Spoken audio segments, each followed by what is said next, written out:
Bonjour à toutes et à tous et bienvenue dans cette nouvelle analyse de la semaine. Alors, il y a des choses très intéressantes qu'on va aborder et on va commencer. Si vous aimez ce que vous voyez, n'oubliez pas de liker cette vidéo en appuyant sur le pouce bleu juste en dessous. N'hésitez pas à partager cette vidéo avec vos amis et votre famille. Cela nous aide énormément. Et si vous ne voulez pas manquer nos prochaines vidéos, assurez-vous de vous abonner à notre chaîne en cliquant sur le bouton s'abonner et en activant les notifications. Tout de suite par le Nasdaq. Alors, pourquoi le Nasdaq? C'est parce que le 20 juillet dernier, suite à cette clôture ici, voilà, cette grosse bougie basse, j'ai envoyé un message sur le groupe privé de l'Institut de Trading en disant que la très belle clôture baissière d'aujourd'hui sur le Nasdaq et que nous allons ouvrir un trade short avec un stop au sommet, c'est-à-dire ici. Même constat sur le Nasdaq, on a un cycle haussier qui s'étire, qui est sur la fin. On voit ici le momentum. Alors, cet indicateur a été mis à jour hein, sur TradingView et donc maintenant vous avez des zones vertes qui signifient en fait des zones de surachat, voilà, et des zones rouges en dessous qui signifient des zones de survente. Donc on est en surachat clairement sur le RSI. Donc pareil pour le Nasdaq, je m'attends au minima à un range pour aller revisiter les précédents supports. Hop, voilà. Et donc le scénario ici, voilà, au minima venir voir le support et faire un range, au pire casser les supports et continuer et baisser.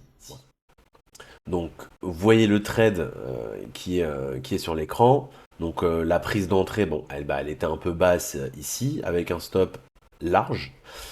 Et ma foi, après ce rebond bon, algorithmique, hein, on vient chercher l'ancien support ou résistance au niveau du retracement Fibonacci. Donc je ne l'ai pas fait, mais ça se voit. Tac, tac, on va chercher un retracement 76. Donc, comme vous le savez, hein, le retracement intervient souvent entre 0,61 ou 0,76. On est allé chercher 0,76, on a buté dessus 1, 2, 3, 4 jours. Et là, rejet, rejet. Et la cassure de ce support ici nous emmènera probablement au support suivant, direction 14 700.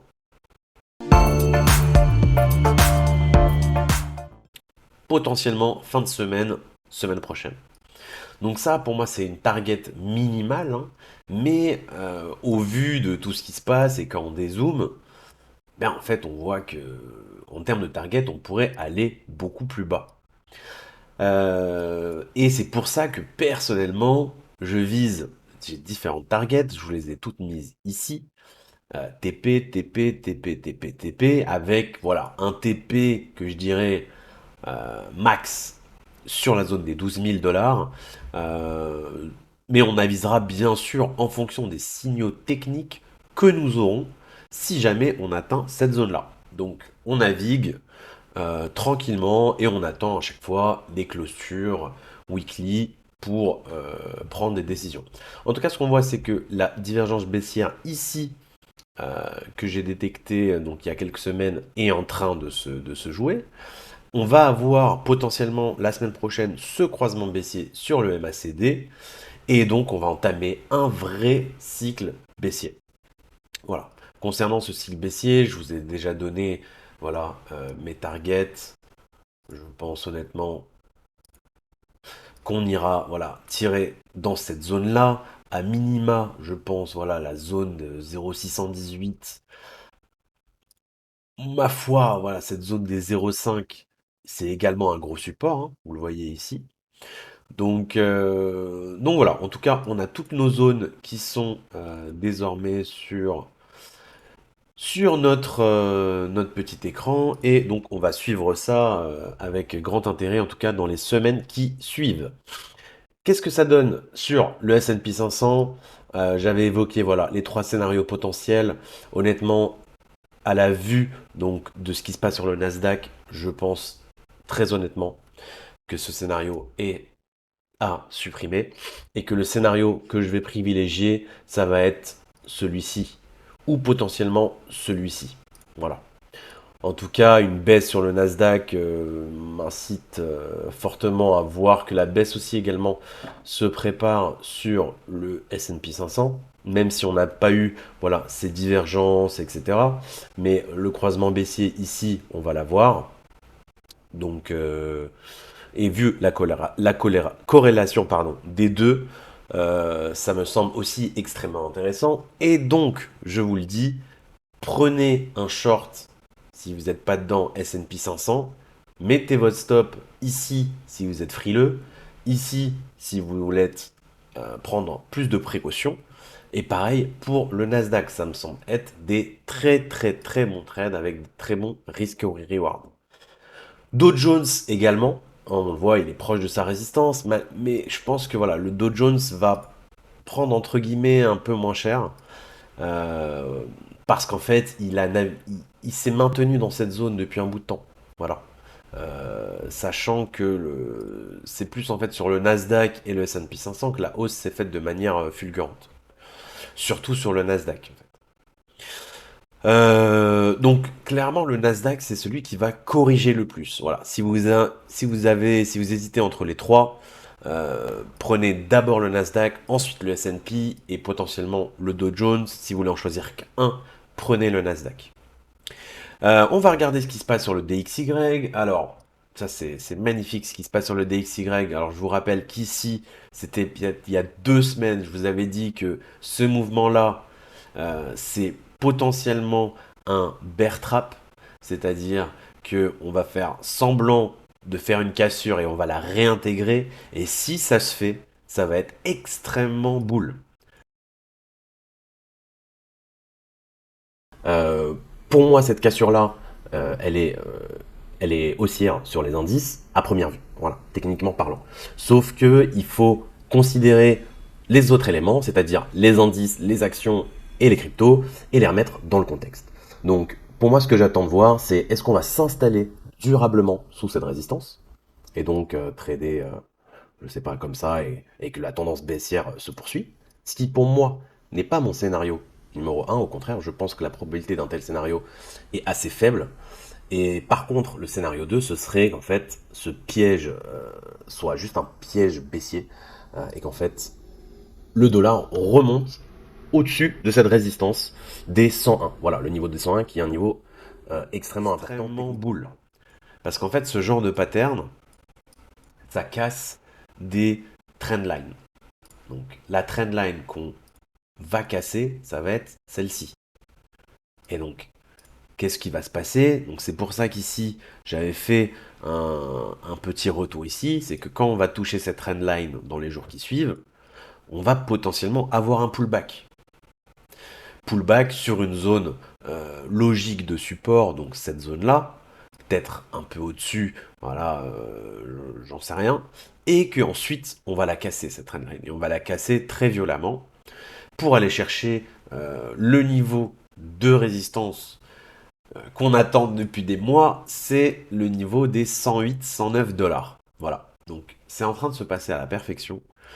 Euh, ça ressemble un peu à une pattern de Three Drives pattern ici.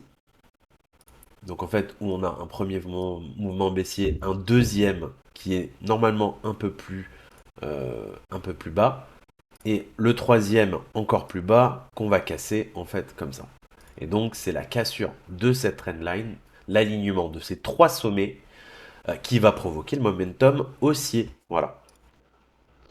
Donc un dollar haussier, et ben des indices et des actifs risqués qui baissent. Voilà. Le VIX, alors plus 15% aujourd'hui. Donc on voit clairement en fait c'est aujourd'hui hein, qui a fait décrocher, et c'est à cause du VIX que les indices décrochent. Euh, pour moi, c'est très bon signe hein, pour déclencher justement une baisse sur les indices. On doit voir un VIX qui monte, des indices qui baissent. Donc tout est bon à ce niveau-là. Le CAC 40, honnêtement, c'est archi baissier. On avait pris des positions short à l'époque ici, on les avait TP ici. J'ai rien fait depuis, mais là clairement on peut également ouvrir des positions short sur le CAC 40. Le stop il est ici, clair et net. Et la target ça va être TP1 d'abord ici, TP2 ici, puis TP3 ici. Voilà. Je vais vous rajouter les petites zones de TP. Donc TP1, TP2 et TP3. Voilà. Pour le DAX, pareil, la bougie est extrêmement moche. On a une énorme divergence sur le RSI. Le point d'entrée, c'était clairement euh, au-dessus de cette mèche-là. Voilà. Généralement, en fait, quand on fait des sommets avec un RSI qui baisse et un cycle baissier, pardon, déjà amorcé sur le MACD, euh, logiquement, voilà, ce sont des très très bons trades. Donc pareil ici, il y a de très belles targets à atteindre. Je vais également vous les mettre. Voilà. Pour les targets sur le DAX. Maintenant, parlons un peu crypto-monnaie. C'est toujours baissier, voilà, hein, c'est ce que je vous dis en fait depuis avril. C'est toujours baissier et ce que je pense, c'est que voilà, la deuxième partie de l'année, malheureusement, on risque de trader beaucoup plus bas. C'est ce dont j'ai parlé, donc je crois que dès décembre 2022, janvier 2023, c'était dans mon plan de l'année qu'on allait passer un premier semestre bull et un deuxième semestre bear pour revenir chercher le bas de range, cette zone des 18-20 000. Ethereum, bon, c'est globalement pareil. Les autres altcoins, c'est la catastrophe. Matic, vous prenez toujours la position short, hein, je vous avais dit la semaine dernière, il me semble que c'était à 0,75 d'ouvrir une position short. Direction 0,35, ça me semble inévitable. XRP, pareil, destination 0,55. Voilà. Sur le reste des cotes, euh, il y a des shorts à prendre là, si vous voulez pas prendre le Nasdaq et vous voulez au contraire targeter des actifs particuliers, spécifiques. Microsoft me semble être une super opportunité pour un short. Regardez le MACD, le croisement baissier qui commence, le RSI qui plonge, et on voit que en fait la zone de résistance a été complètement rejetée. Meta également, ça me paraît être une excellente opportunité. Je vous rappelle que l'énorme support sur Meta, c'est ici, donc ancienne résistance, devenu support ici. Quand cette zone ici va céder, ça va être directement bonjour à la zone de 245. Donc Meta, très très bon short à faire. Je vous mets la position ici, comme ça on regardera ça dans quelques semaines. Voilà, un joli trade sur Meta. Je pense qu'on peut trade. Voilà. Baisser ici. Ça peut être un TP1, mais honnêtement, en fonction de comment ça se dégrade, les targets pourront se rebaisser. Voilà. Concernant Apple, pareil, le même setup, les croisements baissiers qui arrivent. Je vous mets le setup également. Entrée maintenant. Bon, le stop est un peu plus tricky parce que justement on n'a pas de. On peut le mettre juste au-dessus de 200. Et targeter la moitié de ce range-là, ici. Voilà. Cette zone-là, c'est vraiment la zone pivot hein, sur Apple, la zone des 155. On le voit ici. Zone qui a fait résistance, support, support, support, cassé, recassé. Voilà, c'est une grosse zone. Je vous la mets ici. Hop.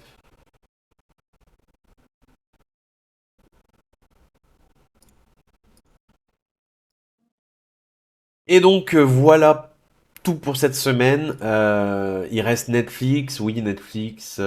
Écoutez, regardez comment on a euh, presque atteint cette zone du 0,618. On a méché en tout cas dans cette zone de support qui est aujourd'hui une zone de résistance. Honnêtement, ça me paraît être un excellent trade également. Je vous le mets ici.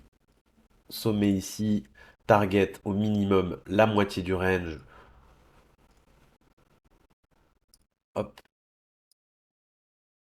Voire le Fibonacci sur cette valeur-là. Hein. Ce qu'il faut comprendre, c'est que plus une valeur rebondit, et moins elle va rebaisser. Regardez par exemple le rebond d'Apple qui est très puissant, hein. On est reparti faire des ATH alors que Netflix, on n'a même pas pu toucher en fait ce Fibonacci là. Donc là en Netflix, je viserais voilà plutôt un Fibonacci 0,76, alors que Apple, je viserais juste la moitié du range. Voilà, je vais pas être très très gourmand sur Apple.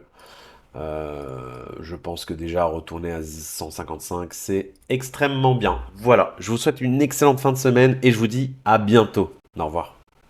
Si vous souhaitez recevoir encore plus de contenu gratuitement et être connecté à notre communauté, rejoignez notre groupe Telegram. Vous y trouverez des exclusivités, des analyses de marché et bien plus encore.